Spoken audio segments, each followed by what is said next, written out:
my channel. We are vlogging. It is early March 3rd, and we have beautiful weather. It's gorgeous. It's probably a little too cold to be outside, but it's sunny and it's just warm enough that getting outside made sense. So I'm on my back deck. The road behind my house closes to traffic on the weekend, so it's really cool. Everybody's out there riding their bikes and rollerblading and walking, and all the families. So it's just like there's a really good vibe today, and we like that because February was kind of a disaster, and having a fresh start in March feels good. So it's Sunday. This is typically the day that I do a little weekly planning, and I need to get back to some history stuff this week. I got waylaid on the book in February, got waylaid on history content in February because things were just rough. So I want to get everything back on track. The book, I've actually run into a problem because I made a mistake in the beginning. And it's not one of those mistakes where you can just fix it, like add a scene or take something out or something like that. I messed something up in the beginning that impacts something in the middle, that impacts something at the end. So like the whole thing needs a little reworking. Which means this week I am going to be doing an editing workshop and hopefully getting some ideas on how I may be able to fix that problem. I fear it's going to take a lot of work. So that is on tap for this week. And I also want to get started on some more history content. I had worked on something that I actually thought was going to be ready to go in February, but then I learned this interesting connection to what it was that I was preparing, and I just couldn't let that go, but I also couldn't prepare it in time to have it ready for February. So there was no history content in February. There was no vlogging in February. It was a month. So we are here. It is March. It is gorgeous outside, and we're gonna get things started on a really positive note.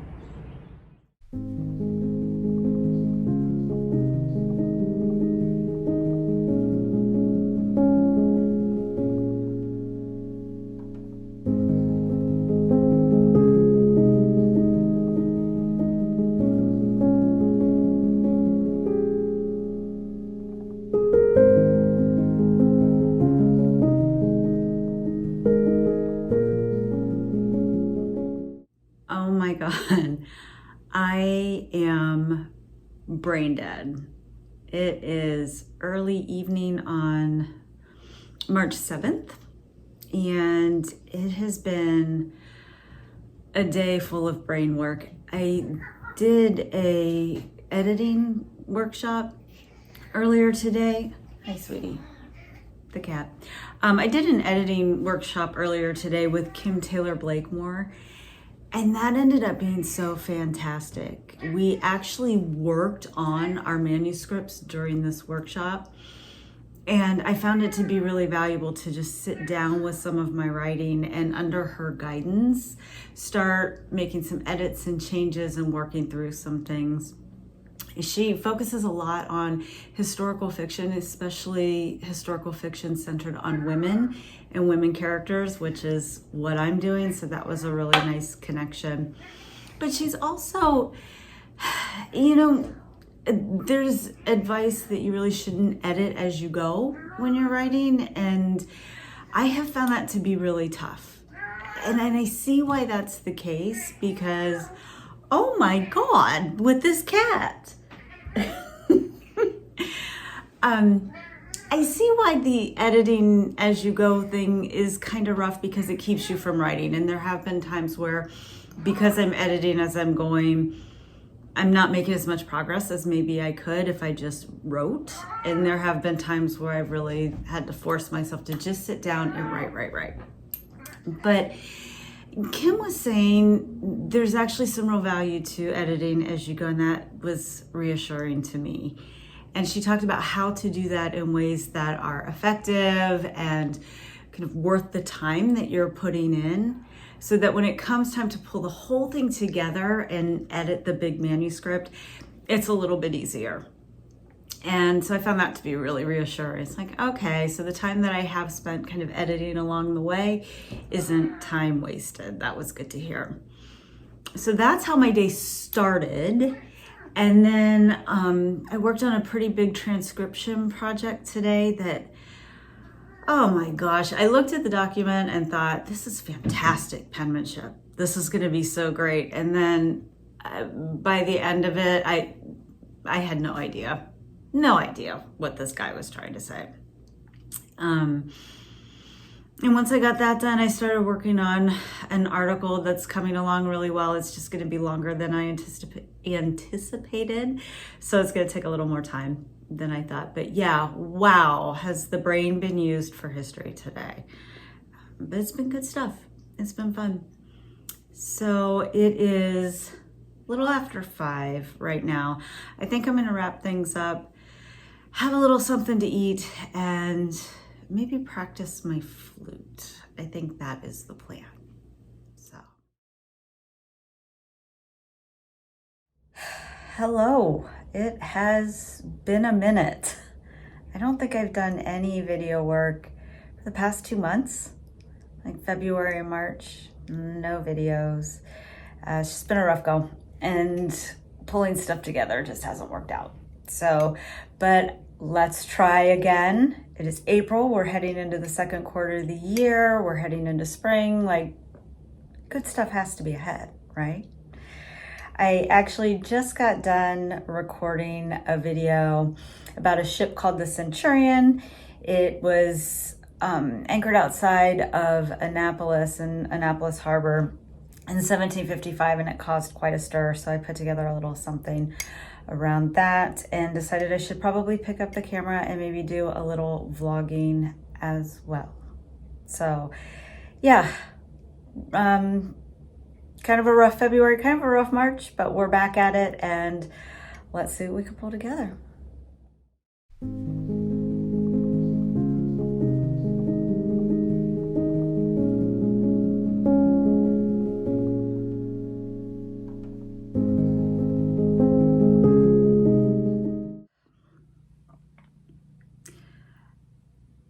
So I just got out of a really interesting conversation with a book group that I'm in, a historical fiction writers group. And the question was posed, is it okay for writers to write outside of their own identity? Now, this is actually something that I am doing in the book that I'm working on. I have a main character, one of two, who is an enslaved Black woman. And so that is definitely writing outside of my identity.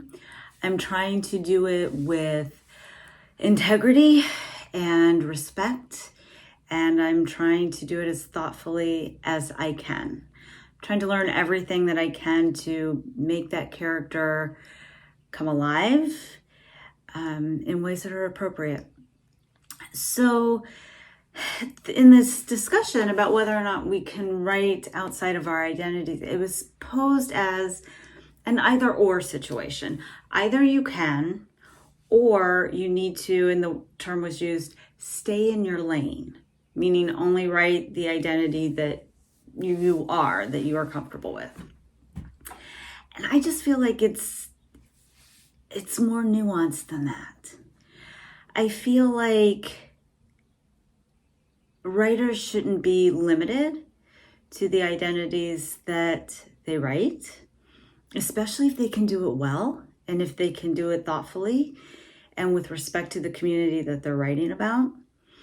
But I also think that we have a responsibility to lift up the voices and the work of those who have been marginalized, Black and brown writers, the LGBTQ community.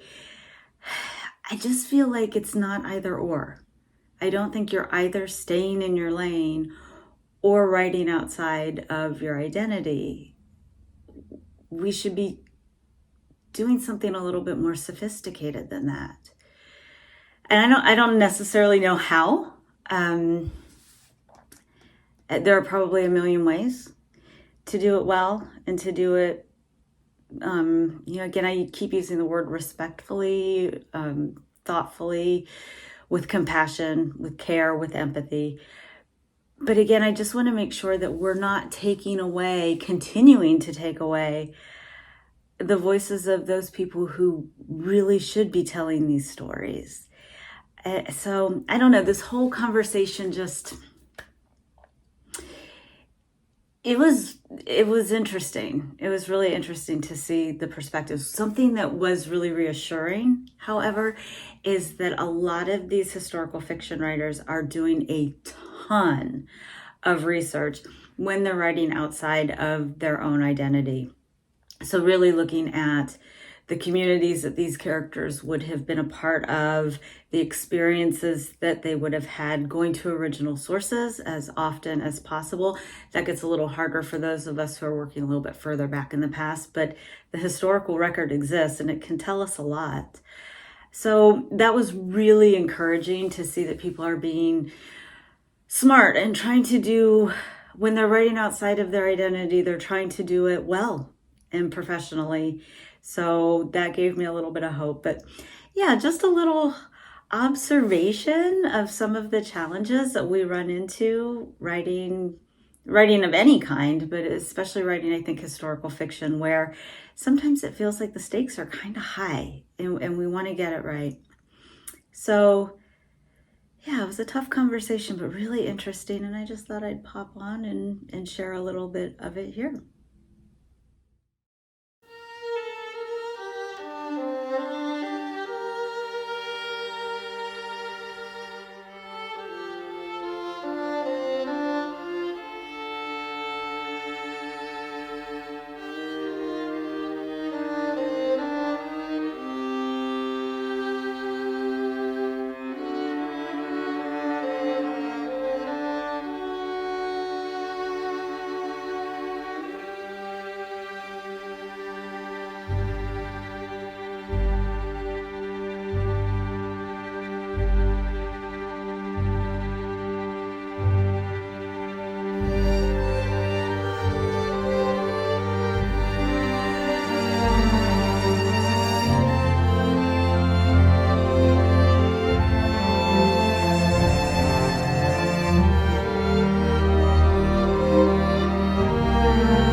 All right, we are going to wrap up this video. End of April. Today I trained my clients, just got done training me, and I'm going to go home and finish editing this video. I have it up until basically this point.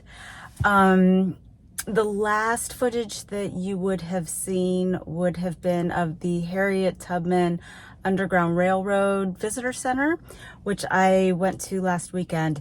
And that was really neat. They're doing some cool stuff with the built environment to essentially like show what the geography would have been like when Harriet Tubman was self-emancipating and when she was helping 70 other people escape slavery. So I want to go back up and dig deeper into what they're doing. It's the National Park Service and Maryland Park Service working together.